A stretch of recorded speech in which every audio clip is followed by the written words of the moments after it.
সেরে এক গ্যাসে ভাত বসিয়ে দিয়েছি আর এক গ্যাসে ডাল বসিয়ে দিয়েছি। আর ডালটা করব লাউ দিয়ে। লাউটা এনেছিল অনেক দিনে ননদের বাড়ি থেকে, ননদের গাছের। ননদ গাছ লাগিয়েছে নতুন, মানে প্রথমবার লাগিয়েছে, অনেক সুন্দর লাউ হয়েছে। তো এই লাউটা দিয়েই ডালটা করব। লাউটা নষ্ট হয়ে যাবে, লোকাল লাউ। আর শাশুড়ি এখানে সবজি দিয়ে গেছে। তো চলো রান্নাটা সেরে নিই, অনেক লেট হয়ে গেছে। সন্ধ্যা থেকে পুজো হয়েছে, তো সন্ধ্যার পর সবাইকে প্রসাদ দিতে সব কিছু গুছোতে গুছোতে অনেকটা লেট হয়ে গেছে। এখন কি করব, এই যে রান্নাবাড়িটা করে নিচ্ছি। তো চলো, ভাত আর ডাল হয়ে গেলেই খেতে বসে পড়বো। পাঁপড় এনেছে, তো পাঁপড়টাও ভাজবো। চলো, ভিডিওটা ঠাকুর ঘর থেকে শুরু করছি। আজকে সকালে আর ভিডিও করার সময় পাইনি, কারণ প্রচণ্ড ব্যস্ত ছিলাম। কালকে পুজো হয়েছিল, সে কারণে সমস্ত কিছু ঠাকুর ঘরে পরিষ্কার করতে হয়েছে। ঠাকুরের সমস্ত ফল মূল পান সুপারি সব নদীতে গেছিলাম ফেলতে। তখনও আর মানে মনে ছিল না ভিডিও করি। তাহলে দেখতে যে কত সুন্দর লাগছিল নদীতে, মানে নদীতে অনেকে স্নান করতে এসেছিলো, জল ভরাতে এসেছিলো, শিবের মাথায় জল ঢালবে দেখে।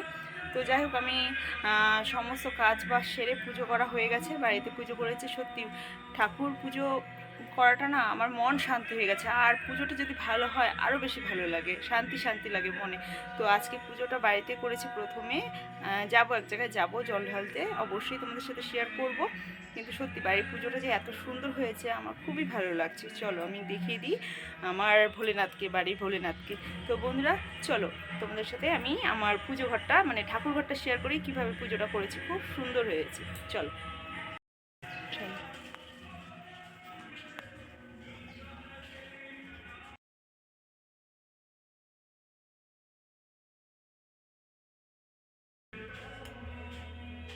এটা হচ্ছে আমার ভোলেনাথ। সত্যি এত সুন্দর করে পুজো করেছি না, মানে আমার মন ভরে গেছে আজ। মানে আজকে পুজোটা করে সত্যি শান্তি, মানে মনটা আমার প্রচণ্ড শান্তি হয়ে গেছে, ভরে গেছে। তো যাবো এক জায়গায় জল ঢালতে, সব কিছু রেডি করে রেখেছি। আর আজকে তো বেল পাতাই পাওয়া যাচ্ছে না, দেখো বেল পাতা একটাও ভালো না, সব কটা নষ্ট। তো কিছু করার নেই, চলো। আর এই যে দেখো, এখানে সব কিছু রেডি করে রেখেছি। এখানে 5 ফল আছে, তারপর এখানে আমার ফুল রেডি করা আছে, বেলপাতা আছে, আরও ফলমূল আছে। তো যাই হোক, দেখো চলো আরেকটা শিব ঠাকুর দেখিয়ে দিই তোমাদেরকে। আমার দুটো শিব ঠাকুর, আমার দুটো ভোলে বাবা। চলো চলো, এই যে দেখো, দেখেছো? এটা হচ্ছে আরেকটা ভোলে বাবা। যখন আমরা এই বাড়িটা কিনেছি, আমার বিয়ে হয়নি, তারও আগে কিনেছি, তখনই এই শিব ঠাকুরটাকে যাদের বাড়ি রেখে গেছে, তখন থেকে আমি এই ঠাকুরটাকে পেতে রেখেছি। দেখো, এই যে দেখেছো কি সুন্দর করে পুজো করেছি। চলো বন্ধুরা, পরে আবারও দেখা হচ্ছে। আর এটা তো তুলসী মঞ্চ। নমস্কার বন্ধুরা, আমি বিদিশা আরও একটি নতুন ভিডিও নিয়ে চলে এলাম তোমাদের সামনে। আশা করি ভালো লাগবে। তো তোমরা দেখেছো যে আগের দিন আমি পুজো করেছিলাম, আর আজকে হচ্ছে শিবরাত্রি। তো সে কারণে দেখো রেডি সেডি হয়ে নিয়েছি, পুজো করা হয়ে গেছে, বাড়ির পুজো। আর এই যে দেখো শাড়ি পরে নিয়েছি, আর কিছু গয়না পরেছি, তেমন কিছুই না। যাই হোক, আমার একটা ডায়মন্ডের রিং, এটা অনেক শখ করে দিয়েছিল, পরা হয় না, তাই আজকে পরেছি দেখে এই ভিডিওটা করলাম। কারণ ওকে দেখাতে হবে যে না, ওর দেওয়া জিনিসটা আমি পরেছি। কারণ ও আমাকে সবসময় বলে আমি যেটা পছন্দ করে নিয়ে আসি সেটা তোমার পছন্দ হয় না বা পরো না, এই কারণে প্রচুর রাগ করে। তাই আজকে আমি পরেছি, আর ভিডিওটা তো ও অবশ্যই দেখবে, সে কারণেই। তো চলো, এই যে দেখো আমি এখানে সব কিছু রেডি করে রেখেছি। আর বাড়ির পুজো তো অনেক আগেই হয়ে গেছে, তোমাদের সাথে সবটাই শেয়ার করেছি। সত্যি আজকে আমার মনটা খুবই শান্তি শান্তি লাগছে। পুজোটা ভালো হলে না সত্যি মনটাও ভালো লাগে, ফ্রেশ লাগে। আর এটা আমার মায়ের কথা। তো দেখো, এই যে আমি চলে এসেছি আমাদের বাড়ির সামনে মন্দির, আর আমি বাইরেই যাব জল ঢালতে। তবে কি বলো তো, মনটা না কেমন একটা লাগছে, মানে বাড়ির সামনের মন্দিরটাকে টপকে আমি অন্য জায়গায় জল ঢালতে যাব, সেটা একটা কেমন দেখায়। সে কারণে বাড়ির সামনের মায়ের মন্দিরেও পুজো দেবো, আর বাবার মাথাও জল ঢালবো। তো চলো, এই যে এটা হচ্ছে আমাদের বাড়ির সামনের মন্দির, খুব সুন্দর। দেখো অনেকে এসে আগেই পুজো দিয়ে গেছে। তো আজকে তো সকাল 10টা থেকেই তিথি শুরু হয়ে গেছে। আর এবারে না যে কোনো পুজোই না 2 দিন করে, সেটা না ভালো লাগে না আমার কাছে। কারণ কি, যে কোনো একদিন পুজো হলে সবাই একসাথে পুজো করে, আর সেটার মজাটাই আলাদা। দেখো আজকে কেউ কেউ পুজো করবে, কেউ কেউ কালকে করবে, কেমন লাগে না? তো দেখো, এই যে আমার বর চলে এসেছে। বর একটু লেটে এসেছে, কারণ মেয়ে গেছিলো ওর ঠাম্মির বাড়িতে। তো মেয়েকে ডাকছিল বারবার, আসছিল না। আর আমরা যদি এদিকে এসে আবার অন্য জায়গায় যাব, তখন যদি চলে যায়, তখনও চিৎকার চেঁচামেচি শুরু হয়ে যাবে, কান্নাকাটি শুরু হয়ে যাবে। সে কারণে ওকে একবারে রেডি সেডি করে নিয়ে তারপরেই মন্দিরে এসেছে। ও কিন্তু উপাসে রয়েছে। আমার থেকে বেশি নিয়মকানুন ও মানে, ও কিন্তু প্রচুর পুজো করতে ভালোবাসে। আমি যতটা না মানতে পারি তার থেকেও বেশি ও মানে। তো দেখো এই যে আমি এখানে মানে 7 পাক হোক 5 পাক হোক ঘুরে নিব, তারপর হচ্ছে একসাথে জল ঢালবো। আর এই যে এই জায়গাটা দিয়ে ঘুরতে লাগে সেই জায়গাটা না প্রচুর চাপা, সে কারণে আমি ঘুরছি, ওর হয়েও আমি ঘুরে নিব, তারপর একসাথে দুজনে মিলে দেখো ঢেলে নিচ্ছি। তো যাই হোক, ঠাকুর আমি চাই, আমার জন্য আমি কিছুই চাই না, সবটাই আমার মেয়ে আর আমার স্বামীর জন্যই চাই। আর আমার মা খুবই অসুস্থ, সে কারণে মায়ের জন্য প্রার্থনা করি। আমার মা কিন্তু ভোলেনাথে প্রত্যেকটা বছরই বাড়ির আসনে মা আর ভোলেনাথ রয়েছে, সেখানে মা দুধ জল ঢালতো, কিন্তু কি বলতো অসুস্থ থাকার জন্য মা আর এই সমস্ত পুজো পার্বণ কিছুই করে না। সে কারণে ঠাকুরের কাছে আমার এটাই প্রার্থনা, ঠাকুর আমি আমার জন্য কিছুই চাই না, শুধুমাত্র আমার মাকে সুস্থ করে দাও, নিজের পায়ে হাঁটতে পারে যাতে, নিজে হাতে যাতে করে খেতে পারে, সেটাই। দেখো আমার বিয়ে হয়ে গেছে, আমি কতটা বা পারি, সবসময় গিয়ে আমি তো আর করে দিতে পারি না, খুবই কষ্ট হয়। যেই দেখে না কেন আমার মার কষ্ট না কারোরই সহ্য হয় না। সত্যি আমি তো কি বলবো, কোনো মেয়েই চায় না যে তার মা বাবা অসুস্থ হয়ে পড়ে থাকুক, সে আনন্দ ফুর্তি করে ঘুরে বেড়াক। মনের মধ্যে কিন্তু আমি যতই হাসি খুশি ঘুরি না কেন, আমার মনের মধ্যে একটা কষ্ট রয়েই গেছে। এটা কিন্তু কাউকে বলে বোঝানোর মতন না। আমি এমনও না যে আমি জয় বজরংবলী বুক চিরে দেখিয়ে দিতে পারবো, সেটাও না। কিন্তু কি বলতো, আমি সত্যি কথা, আমি কোনো দিনই ঠাকুরের কাছে আমার নিজের জন্য কিছুই চাই না। আমি স্বামী, সন্তান, আমার মা, এই তিনজন আমার পৃথিবী, এদের জন্যই আমার সব কিছু চাওয়া পাওয়া সব। তো যাই হোক, এই যে আমার যেখানে আসার কথা ছিল তোমাদেরকেও নিয়ে এসেছি। তো চলো বন্ধুরা, দেখতেই পেলে কত সুন্দর প্রাকৃতিক পরিবেশ। তো এই যে এখানেই কিন্তু বাবার আশ্রম, তো এখানে আমরা চলে এসেছি। আর বাবা কিন্তু প্রচুর ভালো, আমাকে প্রত্যেকটা বছর নিমন্ত্রণ করে এখানে ডেকে নিয়ে আসে। গত বছর এসেছিলাম, আর এখানে মানে পরিষেবাটা অনেক সুন্দর। তো আমরা এখানে এসে, বাবা ছিল না, তো বাবা একটু মানে সাইডে কাজ করছিল, যাই হোক হাত মুখ ধুয়ে এসে আমাকে সুন্দর মতো করে এখানে মন্ত্র পড়ে আমাকে বাবার মাথায় জল ঢালিয়ে দিলেন। তারপর দেখো এই যে সুতো বেঁধে দিল, তারপর এখানে খাওয়ার আয়োজনও করেছে, প্রসাদ। তো এখানে আমরা প্রসাদ নিয়ে নিলাম। তারপর দেখো রাত্রে কীর্তন হবে, আর এখানে কালী পুজোও হবে রাত্রের দিকে, সেই কারণে ভোগের জন্য সব কিছু এখানে রান্না আয়োজন চলছে। দেখো যারাই এসেছে তারাই কিন্তু সবাই মিলে মানে এই সমস্ত কাজগুলো করছে।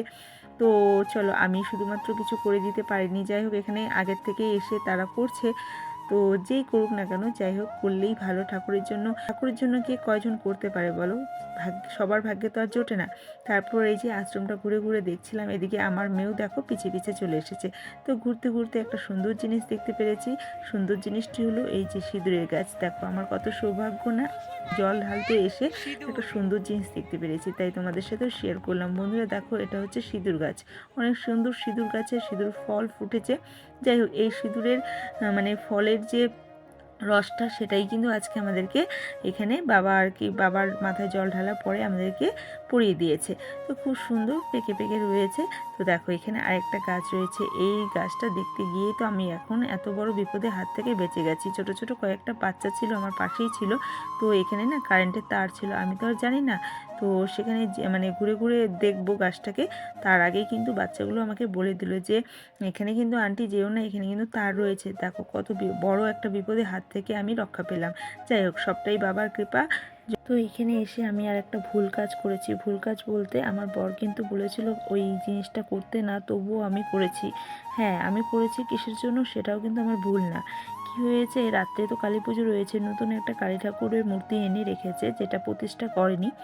তো তার আগেই না আমি আর কি ভোলেনাথে পুজো করে, এখানে যেহেতু কালী মায়ের মন্দির রয়েছে, তো মায়ের মন্দিরেও গেছিলাম। মায়ের মন্দিরে গিয়ে সিঁদুর পরাবো, সেই মুহূর্তে আমার বর আমাকে বললো যে সিঁদুর পরিও না, মানে ঠাকুরের এখনও প্রতিষ্ঠা করেনি, পুজো হয়নি, রাত্রের দিকে পুজো রয়েছে।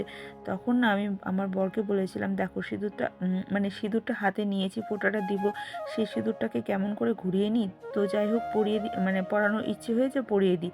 তারপর পরিয়েই কিন্তু আমি না, পিছনের দিকে একটা কাঁসার থালা ছিল, ফট করে পাটা লেগে না মানে একটা শব্দ হয়ে উঠলো। তারপরেই না আমার যে একটা খারাপ লাগতে শুরু করলো।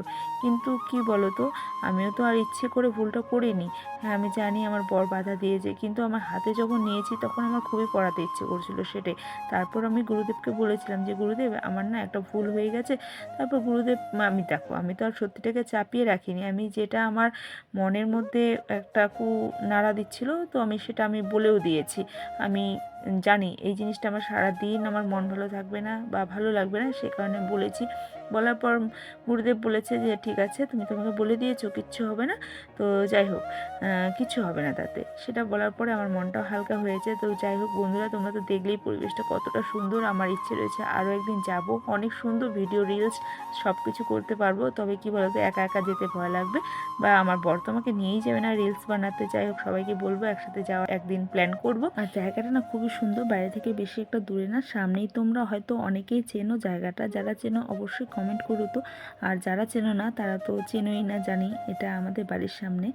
তো যাই হোক, গুরুদেব কিন্তু আমার দোকানে এসে আমাকে নিমন্ত্রণ করে যায়, খুবই ভালো, আমাদেরকে এত সম্মান করে, এত ভালোবাসে সত্যি। আর মনটাও ভরে যায়, ভালোবাসা পেতে কার না ভালো লাগে, তাই না? আর এত সুন্দর করে মা মা করে ডাক দেয়, সত্যি এই ডাকটা না আদরের ডাক। আর সে কারণেই আমার ভালো লাগে, প্রত্যেকটা বছরই যাই আমি ওখানে জল ঢালতে। আর খুব সুন্দর করে পুজো অর্চনা হয়। তো কীর্তনের জন্য যেতে বলেছিল রাত্রে, সেটা আর সম্ভব হয়ে ওঠেনি। আর অনেকটা দূরে কিন্তু শ্মশানের সামনে, এই বাচ্চা কাচ্চা নিয়ে একদমই মানে যেতে ইচ্ছে করবে না। আমার ভাইয়ের সাথেই আর কি তার সম্পর্ক, আমার ভাইয়ের দিয়ে তার সাথে আমার পরিচয়। তো যাই হোক, গুরুদেব খুবই ভালো। আর এদিকে আমার বরের প্রচণ্ড খিদে পেয়ে গেছে। এই যে দেখো, এগুলো কি ইয়াম্মি চাইনিজ নুডলস হয়তো। তো চলো, এগুলো এনেছে বড়, অনেক কটা নিয়ে এসেছে। ও যেটাই দেখবে সেটাই নিয়ে আসবে। এখন বলছে যে এগুলোকে বানিয়ে দাও, এগুলো খাই, এগুলো খেতে নাকি ভালোই টেস্টি। চলো, এই যে এখানে জল বসিয়ে দিয়েছি, একটা দিয়ে দিয়েছি, আর এই যে আর একটা দিব। এই যে দেখো, একের ভিতরে এই মশলাগুলো ছিল। চলো, এটাও দিয়ে দিই। চলো, এই যে স্যুপ করবো, স্যুপ। এবার এখানে লবণ দিতে হবে।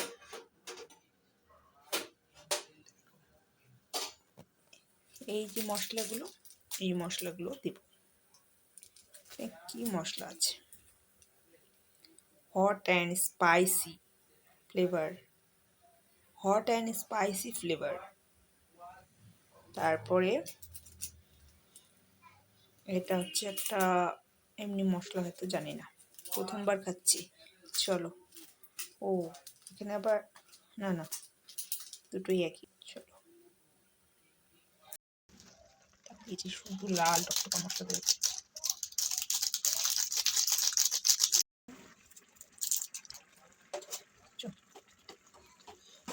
পুরো লঙ্কার গুঁড়ো দিয়ে ভর্তি, তার জন্য হট অ্যান্ড স্পাইসি। তো এবারে হট অ্যান্ড স্পাইসি তো দিলাম, দেখি খেয়ে কেমন লাগে, তাহলেই রিভিউটা ভালো পাবো, দিতে পারবো রিভিউটা। চলো, ইয়াম্মি নুডলসের আমি তোমাদেরকে স্পাইসি হট কি আছে না আছে সবটাই রিভিউ দিব। আর দেখো এখানে কিন্তু এই যে তিল দেওয়া, তিল।